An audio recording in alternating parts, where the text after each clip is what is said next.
Et dans la mesure où les idées de Viktor Orban ont largement influencé tout un ensemble de droites européennes, on peut dire que l'orbanisme survivra à la fin politique de Viktor Orban en Hongrie. Ce dimanche, le Premier ministre hongrois Viktor Orban joue sa reconduction lors des élections législatives. À la tête de ce pays de moins de 10 millions d'habitants depuis 2010, pourquoi est-il devenu un acteur politique incontournable en Europe? L'influence de Viktor Orban vient de sa puissance conceptuelle. C'est quelqu'un qui a théorisé sa vision du monde et qui, en restant au pouvoir, a pu la décliner. Il y a eu cette vaste rénovation constitutionnelle avec un certain nombre d'innovations, à côté de la notion de droits fondamentaux que nous retrouvons dans toutes les constitutions, enfin, dans tous les espaces démocratiques occidentaux. Il y a la notion, par exemple, de devoirs fondamentaux. Il y a eu aussi tout un ensemble de déclinaisons dans le cadre de politiques natalistes, visant à soutenir la natalité. On peut donc dire que Viktor Orban a à la fois théorisé sa vision du monde et l'a concrètement mise en place. Du fait de ce bilan, il a inspiré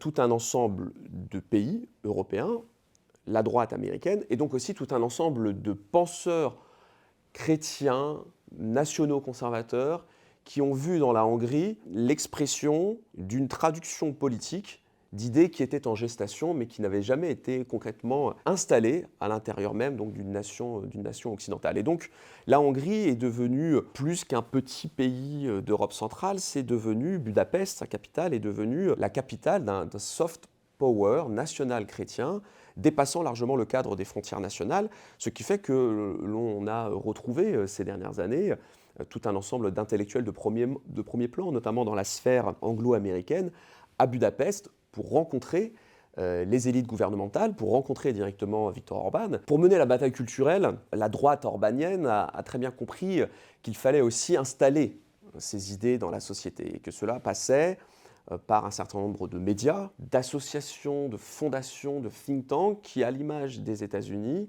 égrènent tout un ensemble d'idées. Et donc vous avez en effet en Hongrie tout un ensemble de think tanks proches du pouvoir qui relayent ces idées et qui participent de la diffusion du national-conservatisme qui, on peut le dire, est politiquement né en Hongrie, bien qu'aujourd'hui on le retrouve dans tout un ensemble de pays occidentaux. Qu'est-ce que ce national-conservatisme dont vous parlez? Que recouvre-t-il? Viktor Orban a toujours été un homme politique à la fois roublard et combatif. Quelqu'un qui est absolument convaincu, un petit peu à l'image de Donald Trump aujourd'hui, que du rapport de force peut naître un certain nombre de victoires politiques et idéologiques. Du fait de cette conviction que le rapport de force peut permettre un certain nombre de victoires politiques, Viktor Orban a installé l'idée en Europe, dans tout un ensemble de droites